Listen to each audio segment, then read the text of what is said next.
नमस्कार, मैं हूं आशीष और आप देख रहे हैं आशीष कॉमर्स क्लासेस।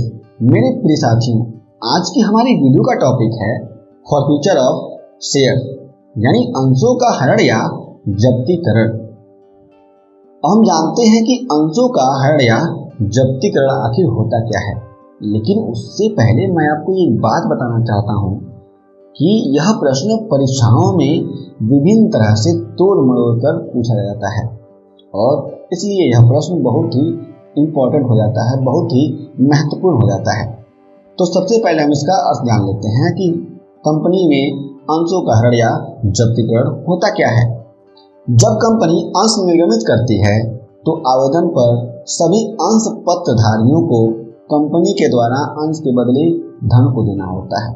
यानी कंपनी जब अंश निर्गमित करेगी तो लोगों को अंश पत्र दे देगी और लोग क्या करेंगे, जनता क्या करेंगे, अंश पत्र ले लेंगे यानी अंश ले लेंगे और उसके बदले कंपनी को धन देंगे यानी पैसा देंगे। लेकिन जब अंश पत्रधारी कंपनी के द्वारा याचित याचना राशि को पूर्ण रूप से नहीं दे पाते तो कंपनी उनके द्वारा जमा किए गए धन को जब्त कर लेती है और उनके दिए गए अंशों का हरण कर लेती है। लेकिन जब वही लोग जिनको अंश पत्र जारी किया गया है, वही लोग जो कंपनी के द्वारा याचना मांगी जा रही है यानी जब कंपनी के द्वारा किस्त मांगे जा रहे हैं नहीं दे पाते हैं, तो जो भी शेयर्स उनको अलॉट किए गए हैं, जारी किए गए हैं, उन शेयर्स को कंपनी क्या करेगी, हरण कर लेगी और जो भी पैसे इन्होंने पहले दिए हैं यानी एप्लीकेशन पे अलॉटमेंट पे दिए हैं, उन पैसों को कंपनी क्या करेगी, जब्त कर लेगी।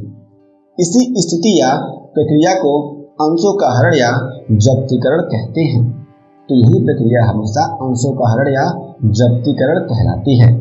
अंशों के हरण करने की प्रक्रिया यानी procedure of forfeiture of shares. अब ये क्या होता है उसको हम लोग जानते हैं।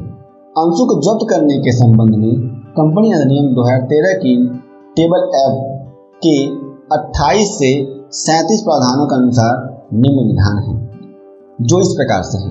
पहला, यदि कोई सदस्य अंशों पर किसी निर्धारित तिथि पर किसी याचना या याचना की किस्त का भुगतान करने में असफल रहता है तो उसके पश्चात संचालक मंडल उसे एक नोटिस दे सकता है जिसमें न चुकाई हुई याचना के भुगतान करने के लिए कहा जाता है तथा इस पर अर्जित ब्याज के भुगतान को भी जोड़ा जाता है। तो किसी ने अगर क्या किया हुआ है, अंश लिया हुआ है और उस पर याचना राशि चुकाई नहीं है तो कंपनी क्या करेगी, जो कंपनी का निदेशक मंडल है वो इनको नोटिस भेजेगा और कहेगा कि आप लोग पैसे को चुका दीजिए। पहला कंडीशन ये होगा, पहला स्टेप ये होगा।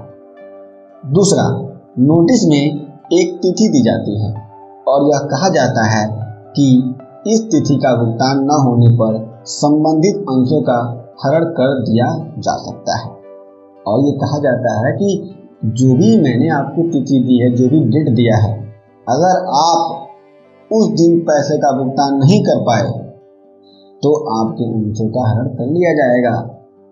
तीसरा स्टेप यानी संचालक मंडल के द्वारा भेजी गई नोटिस पर कोई प्रतिक्रिया नहीं मिलती है तो संचालक मंडल के प्रस्ताव पर अंशों का हरण कर लिया जाता है।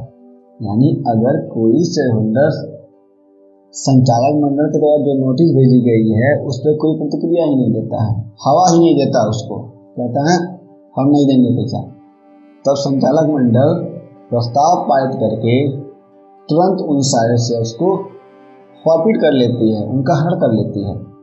चौथा, हरण किए गए अंशों को संचालक मंडल द्वारा समझी जाने वाली उपयुक्त शर्तों के आधार पर बेचा या निपटाया जा सकता है। जो भी शेयर्स हैं ये चौथे स्टेप में क्या करेंगे हम लोग, उनका फिर से जो भी शर्त होंगी उन शर्तों के आधार पर उनको हम बेच सकते हैं या फिर उनको हम लोग निपटा सकते हैं, खत्म कर सकते हैं। विक्रय से पूर्व संचालक मंडल उन शर्तों पर हरण को निरस्त कर सकता है जिन्हें वह उपयुक्त समझे, तो ये कंडीशंस होते हैं। पांचवा स्टेप, उस व्यक्ति जिसके अंश हरण किए जाते हैं उसके हरण किए गए अंशों के संबंध में कंपनी की सदस्यता समाप्त हो जाती है, लेकिन हरण किए गए अंशों पर बकाया राशि के संबंध में उसका दायित्व उस समय तक बना रहता है जब तक वह कंपनी को वह राशि प्राप्त न हो जाए।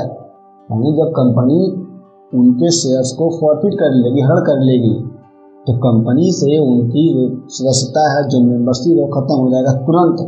लेकिन जो उन्होंने पैसा पे नहीं किया है, पैसा नहीं दिया है, उस पैसे पर उनको वो पैसा पूरा पे करना पड़ेगा। तो ये कंडीशंस होता है कंपनी के फॉरफीचर में। अंशों की जब्ती के प्रभाव यानी effects of forfeiture of share. यदि कोई कंपनी अपने द्वारा जारी किए गए अंशों को जब्त कर लेती है तो उसका प्रभाव क्या पड़ता है, इसकी बात अब हम लोग अच्छी तरीके से कर लेते हैं, समझ लेते हैं। अंशों की जब्ती के निम्न प्रभाव हो सकते हैं। पहला प्रभाव, चूक करने वाले अंशधारियों का नाम सदस्यों के रजिस्टर से हटा दिया जाता है और उनके द्वारा दी गई राशि जब्त कर ली जाती है। सिंपल सा फंडा है ये कि अगर किसी भी अंशधारी ने पैसे नहीं दिए, याचना की राशि नहीं दी, तो उनका जो नाम है हम क्या करेंगे, अपने रजिस्टर से हटा देंगे, गायब कर देंगे। उसके बाद से जो उनकी शेयर्स हैं उनको हम लोग जब्त कर लेंगे। दूसरा प्रभाव, चूक करने वाले अंशधारीगण अंशों में अपना अधिकार खो देते हैं और कंपनी के अंशधारी नहीं रह जाते। यदि उन्होंने पैसे ही नहीं दिए, उनका नाम रजिस्टर से हट गया, तो किस बात के अंशधारी, यही बात यहाँ पे कही गई है। तीसरा, अंशों को रद्द कर दिया जाता है और अंशों को रद्द करने की सीमा तक अंश पूंजी में कमी आ जाती है, लेकिन अंशधारियों के द्वारा दी गई राशि वापस नहीं कर सकने पर उसको जब्त कर लिया जाता है।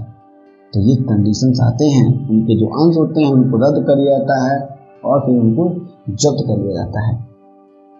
चौथा है, अंशों की जब्ती का जनरल एंट्रीज के समय अंशों पर मांगी गई राशि यानी called up amount of shares से शेयर कैपिटल अकाउंट को डेबिट किया जाता है। जब्त किए गए अंशों पर प्राप्त राशि से फॉरफीचर शेयर्स अकाउंट को क्रेडिट किया जाता है, क्योंकि यह कंपनी के लिए पूंजीगत आय है। कॉल्स एंड अरियर्स अकाउंट को भी क्रेडिट करके बंद कर दिया जाता है। ये कुछ प्रभाव होते हैं कंपनी के अंशों के जब्तीकरण के। अब देखते हैं लेखांकन व्यवहार यानी अकाउंटिंग ट्रीटमेंट। कंपनी अपने अंशों को सम मूल्य पर, प्रीमियम पर या कटौती पर निर्गमित कर सकती है। ऐसी स्थिति में जब्त किए गए अंश इनमें से किसी भी श्रेणी के हो सकते हैं। अतः इनके लिए जो भी जनरल एंट्रीज है उसको मैं आपको बता दूंगा और आप लोग जा करके, मैं लिंक देता हूँ, आप लोग जा करके मेरी वेबसाइट से अच्छे से पढ़ सकते हैं। और आपको वहाँ पे जो भी प्रश्न आएगा हमसे पूछ लीजिए, हम सारे आंसर्स को अच्छी तरीके से समझा करके दे देंगे, आपको बता देंगे। तो मेरे प्रिय साथियों, आपको ये फॉरफीचर ऑफ शेयर्स का वीडियो कैसा लगा हमें नीचे कमेंट बॉक्स में जरूर बताइए। और हाँ, आप लोग प्रश्न जरूर करिए, क्योंकि हमें आपके प्रश्नों का इंतजार रहता है। हम फिर से मिलेंगे एक नए वीडियो के साथ, तब तक के लिए जय हिंद।